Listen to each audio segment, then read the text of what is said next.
Selamat datang di channel Cerita Cinta. Channelnya cerita cinta romantis. Sebelum lanjut, mohon dukungannya dengan like dan subscribe dulu. Pembalasan istri tersakiti, bagian 24. Kepala Laras seakan berputar, pandangannya pun kabur dan akhirnya bruk, ia pun ambruk.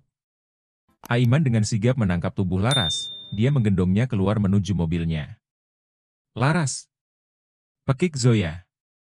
Aku akan membawanya ke rumah sakit, sambut saja semua para tamunya. Panik Aiman, Zoya pun menganggukkan kepalanya. Dan meminta yang lainnya untuk tenang, karena ia yakin Aiman bisa menjaga Laras. Aiman segera menyalakan mesin mobilnya. Dia langsung memacu kendaraannya, membelah jalanan menuju rumah sakit. Begitu sampai di rumah sakit, Laras langsung dibawa ke ruang UGD. Aiman menelpon Bayu memberikan kabar Laras. 30 menit kemudian, salah seorang dokter keluar dari dalam ruang UGD. Dokter tersebut melepas maskernya memanggil keluarga pasien. Bagaimana keadaan Laras, Dok? Tanya Aiman penasaran.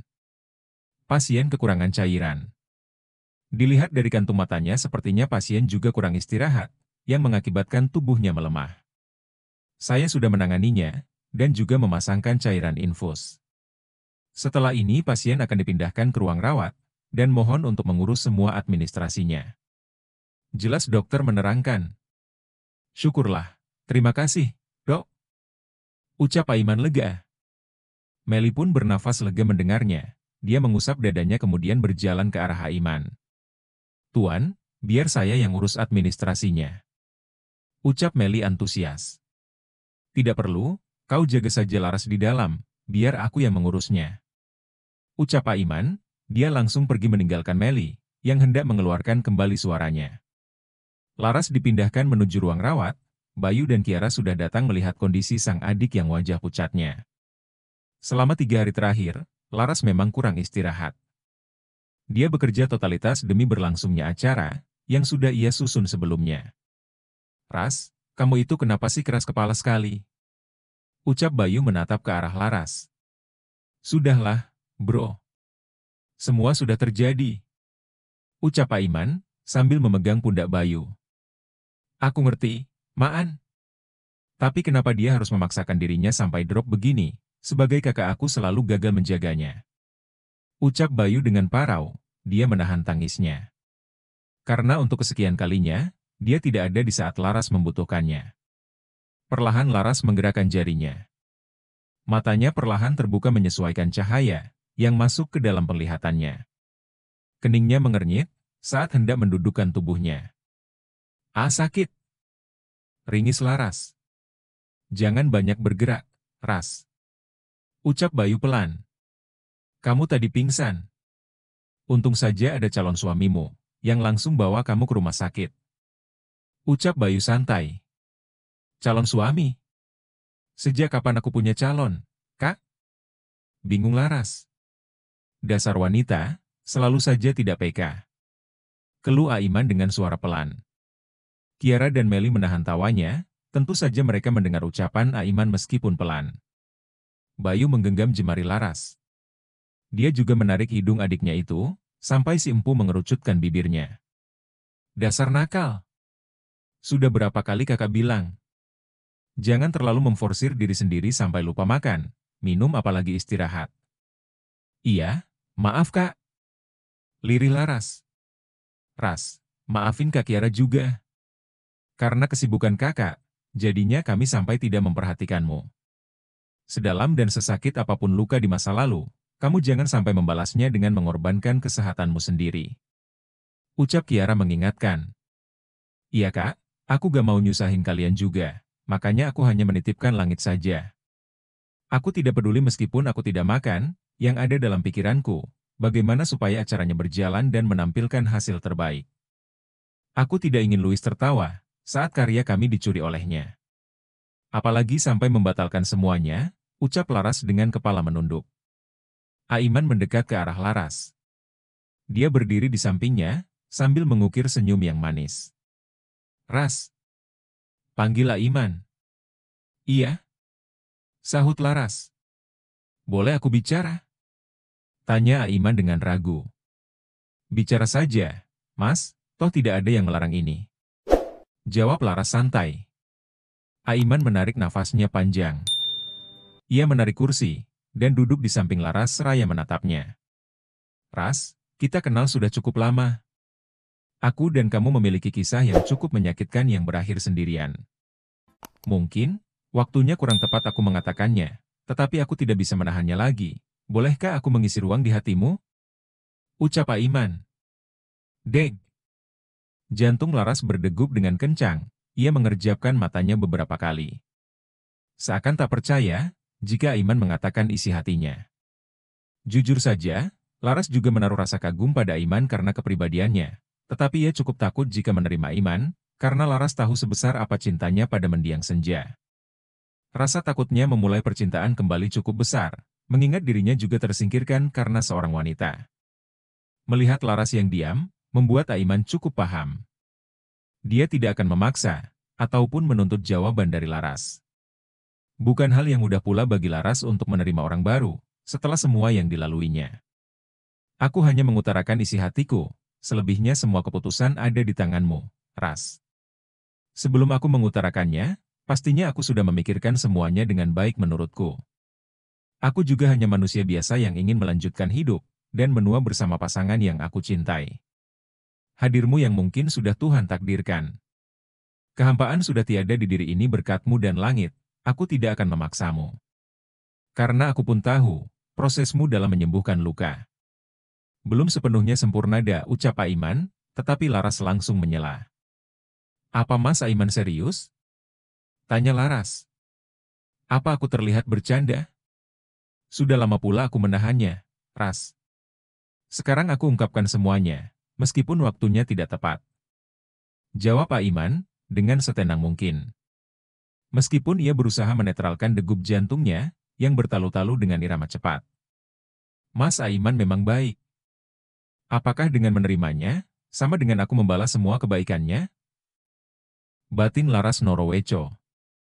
Jangan simpulkan kebaikanku, karena sudah membantumu menjadi jawaban dari ungkapanku. Aku membantumu murni dari hati yang tulus, tanpa mengharap balasan apapun. Jika kamu berpikir dengan menerimaku sebagai media balas budi, kamu salah besar, Ras. Seakan tahu, apa yang tengah dipikirkan oleh Laras, Aiman langsung memaparkannya dengan jelas. Mulut Laras terkatup. Dia bingung, karena ternyata Aiman bisa membaca isi hatinya. Entah kebetulan atau memang firasatnya, justru sekarang Laras tambah bingung. 2 hari sebelum acara fashion show, Nando sudah lebih dulu mengungkapkan isi hatinya, tanpa sepengetahuan banyak orang.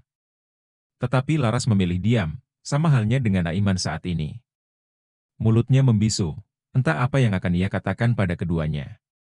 Karena jujur saja, dirinya pula tidak tahu seperti apa isi hatinya. Mas, maaf. Aku tidak bisa menjawab saat ini. Jujur saja, aku juga tidak tahu seperti apa isi hatiku sendiri. Karena sudah terlanjur mati rasa terhadap laki-laki, ucap Laras dengan pelan. Tidak apa, tapi izinkan aku menumbuhkan rasa itu dengan caraku. Apa boleh? Ucap Aiman, dengan meminta persetujuan Laras. Laras menganggukkan kepalanya sebagai jawaban. Tak berselang lama, Bayu datang menenteng makanan yang ia beli dari kantin. Perutnya lapar, dan ia juga sampai lupa Aiman belum makan. Akhirnya ia mengajak Aiman makan bersama. Laras tidak diperbolehkan makan makanan dari luar, karena kondisi lambungnya masih sakit. Oh iya, Langit tadi diantar siapa ke sini? Tanya Bayu. Diantar sama ayah Jeffrey. Jawab Langit dengan mulut penuhnya. Uhuk, uhuk. Bayu tersedak air minum. Dia cukup terkejut saat Langit mengatakan bahwa yang mengantarnya ke rumah sakit adalah Jeffrey. Setahunya, Jeffrey tinggal di Bandung, tapi kenapa Langit bisa bersamanya? Mendengar kata Jeffrey, Laras langsung mengusap air matanya kasar. Dia membalikkan tubuhnya ke arah Langit. Jeffrey? Tanya Bayu dengan alis terangkat. Iya. Langit menganggukkan kepalanya. Pas di tempat acara itu, Langit keluar sama Om Tupai sambil cari ibu. Langit dengar, katanya ibu pingsan dan dibawa ke rumah sakit, jadinya Langit nangis minta diantar nyusul ibu. Tadinya si Om Tupai mau anterin Langit, cuman Atuk Zoya juga pingsan, kepalanya pusing katanya. Jadi Om Tupai tolongin Atuk Zoya. Langit diantar sama Atuk Puja, pas di tengah jalan mobilnya kempes dan gak sengaja ketemu sama ayah. Katanya sih ada urusan, terus ngobrol sama Langit. Ayah katanya mau anterin Langit ketemu sama ibu, tapi ayah bilang jangan kasih tahu kalau ayah yang nganter.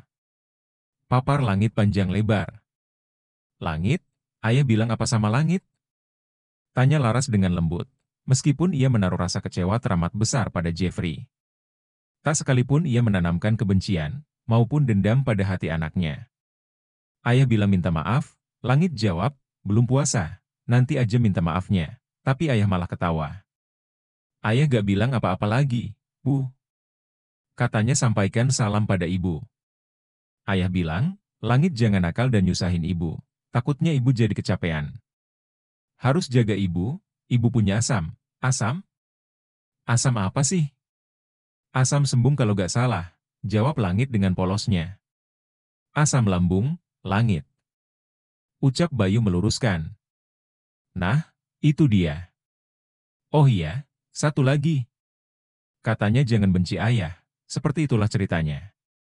Ucap Langit, membenarkan ucapan Bayu. Laras dan Bayu saling melempar pandangan. Sejak sibuk dengan bisnis baru, Laras tidak mengetahui kabar dari mantan suaminya itu. Entah Jeffrey sudah mendapat hidayah, atau sudah mendapat karmanya ia tidak tahu sama sekali. 3 hari Laras dirawat sampai ia diperbolehkan pulang. Desi dan juga Daryono sempat menjenguknya, dan memberitahukan bagaimana nasib Jeffrey sekarang ini.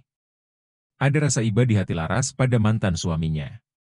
Dia hanya bisa mendoakan, supaya Jeffrey bisa bangkit dan juga menata kembali kehidupannya.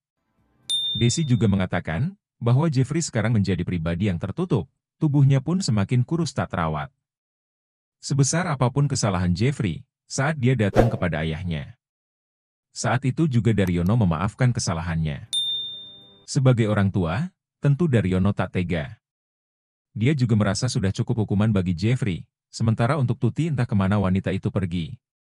Sejak obrolannya dengan Aiman di rumah sakit, Laras menjadi canggung setiap kali bertemu dengan Aiman. Tetapi ia berusaha untuk terlihat baik-baik saja, menutupi semua kecanggungannya. Aiman senantiasa menemaninya sambil menjaga Langit, dan mengantar jemput anaknya ke sekolah. Langit begitu bahagia dibandingkan saat bersama Nando, anaknya lebih nyaman bersama Aiman. Tetapi hatinya dibuat gamang, karena Nando dan Aiman. Mereka sama-sama menunjukkan perasaannya dengan caranya masing-masing, demi mendapatkan perhatian Laras. Laras tengah bersantai di ruang tengah, sambil menonton TV. Dia dikejutkan dengan suara seseorang, yang datang menyeruduk tubuhnya. Laras hampir kesusahan nafas, saat tubuh Zoya mendekap erat dirinya. Huhuhu, Ras, tolongin gue. Zoya datang dengan mata yang sudah basah oleh air mata, bahkan kelopak matanya terlihat bengkak. Laras menebak, kalau sahabatnya itu sudah menangis dengan waktu yang lama. Awas dulu, engap ini. Laras mencoba melepaskan tubuh Zoya, tetapi sahabatnya itu malah semakin tergugu. Beberapa menit, Laras membiarkan Zoya meluapkan tangisnya.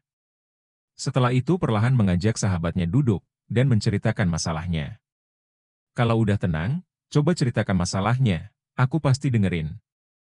Ucap Laras dengan lembut. Laras mengambilkan air minum untuk Zoya, dan diminumnya air di dalam gelasnya itu sampai tandas. Kenapa, Beb? Tanya Laras penasaran.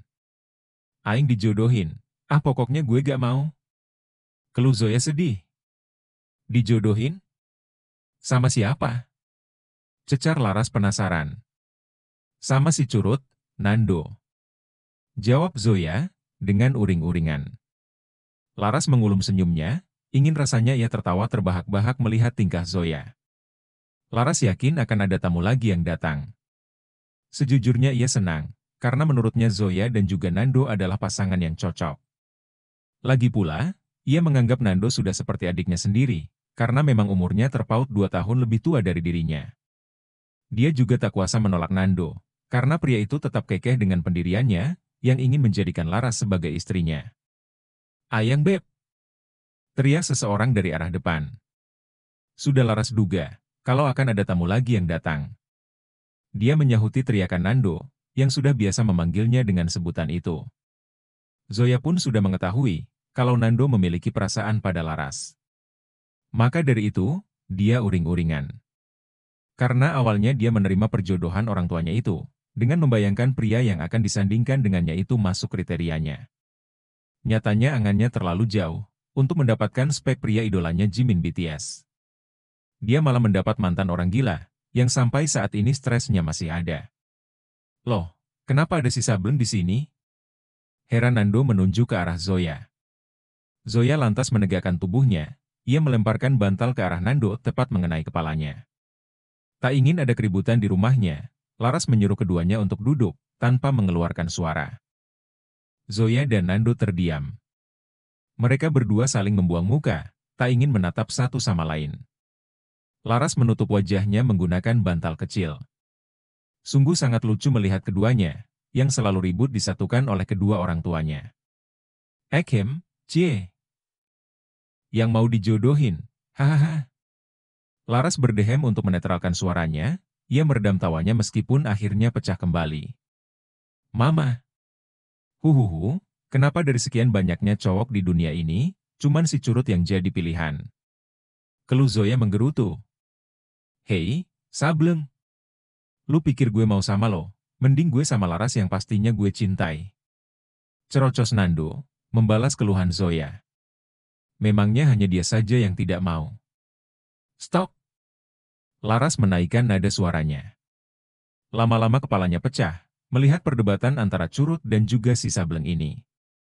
Keduanya pun terdiam, Laras memijat pelipisnya yang terasa berdenyut. Saat hendak mengeluarkan suaranya, terdengar suara langit yang melengking mengucap salam. Aiman berjalan di belakang langit, sambil menenteng tas kecil milik langit. Laras menyambut kedatangan anaknya terlebih dahulu, sebelum melanjutkan obrolannya. Aiman mengernyitkan dahinya, saat melihat Nando dan Zoya yang saling memunggungi.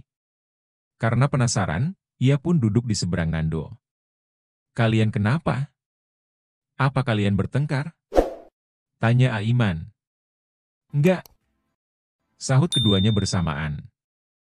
Bersambung.